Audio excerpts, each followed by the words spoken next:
Ila zimaika Zakaria. Dapat apa sobat ya Kwako.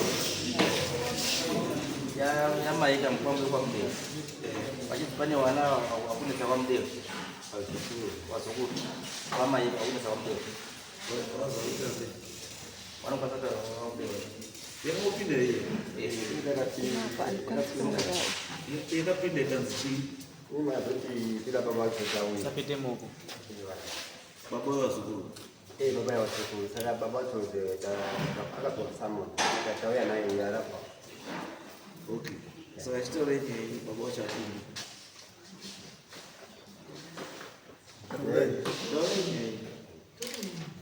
Ya, di wana wanita ni sipamba.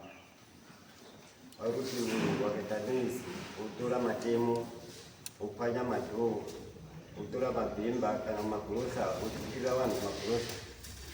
Kati kipamba babacha dini, acha diukaro. Kati mpambo, dunia ipita wana wako kumbao. Tuso baba bacha diukaro panini sitoriti, sauti chapamba. Last time wakabatira mkazi wangu ni msukuru. Chap.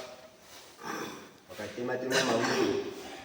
Mzimani msukuru kuzokufundira seke jo kwakakuita kwafanya kuti mawindo kapasa madho kataura kuti ndiyada kutema hai asi pano pano saka tikushira kuti baba pedu pachaita ropa vazukuru vakuru vazukuru vako mwana wako mukwama ndiyo nyaya iri pai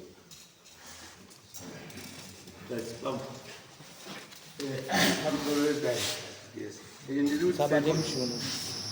Oh, sabade muChiuno. Sekuru watanga neJohn asatara. Ndoda kubvunza kuti wakambo zvese zviitika izvi wainditaurirawo here. Zvino ndiri kutokanika kuzwa kuti yakuda. Andikutaurira. Sekuru watanga neJohn asatara.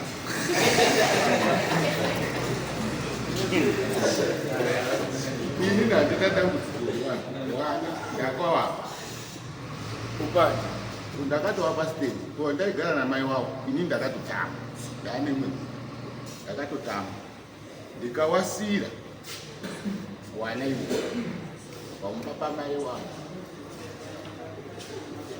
zvino wana havasi chari wana vavarume right wana wakura above 80 mwacho mudoko ndofunga uri ma21 mukuru wacho wama 30 something sekuru ndoda kumubatsira kuti vari kushushwa ngevana vangoenda kuprotection order vosungisa ivo wavo kwete ini handisikiretsa mumba kwavo kana kuti before wandichikugara navo vanavo wainetsa resekuru kana tomakazotora tete wenyu inohanda dziri mukadzi wangu anohanda dziri ndipo patanga kubva kutanga izvi ndingataurira kuti wakamboita inoizi ndiri kugara nawo ini wana then kuya tataenda kwamutasa nayo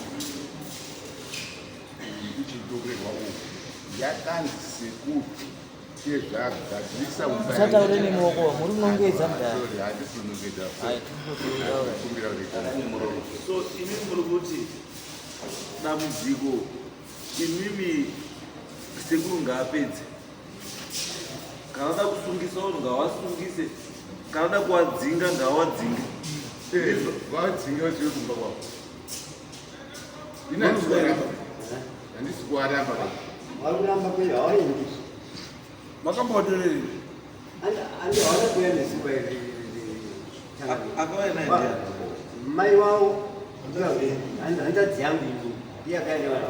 Vakurira bamba ipo china kuti stop exception. saka munoti mimi baba wana wakaonedza uye utore zviro zvako Iwe utore zviro zvako. banakatobambuka kana zviro zvisiri kumba kwenyuka zvisiri kupuwa kwazvinofanira kunga zviri torai zviro zveimora semika mwana wenyu ndaimoti wanangu makura chibva ipano chitsvagirei kwenyu ndakaenda inini ndakadaidzwa ngemukadzi baba Wakwenyu wakazi. Ndakasvika ndibva ndawatauri. Ndipo ndabva ndasangana navo kugarata. Wakataura kuti nyaya dzekubhiya kwaMutasa. Ndakavataurira vana kuti apana pambiwa hapasi penyu. Uyai Kumba. Ndikuti tavataurira vakaramba ndikuita sei? Imi zvatakuita Bambuka. Imi chiwataureke kupedzisira kuti wanangu pana hamuchadiwa chiuyai Kumba. Kana vasina kuuya pamboitai application for eviction. Wadzingei zvine matsamba zviri pamutemo. Waende Kumba kwavo. Hamushaisi hope vanowanwa nokumusha kwavo.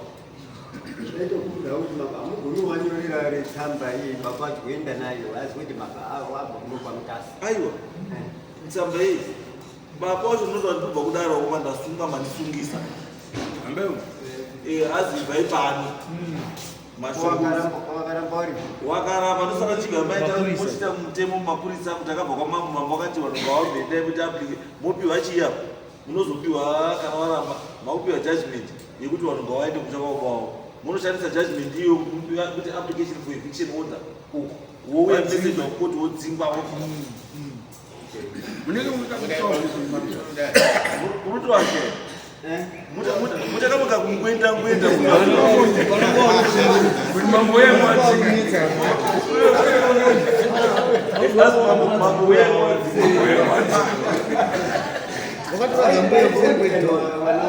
imondi chidze chiendesai vanodhira nemhondi pamudzidzisei kusabata pachuru munozobata pachuru mauto vanhu vanoima kuti vazive kuti ndimi baba mukatibatira isusu munhu aizozvi kuti baba ndiani munobatisa endai muite izvi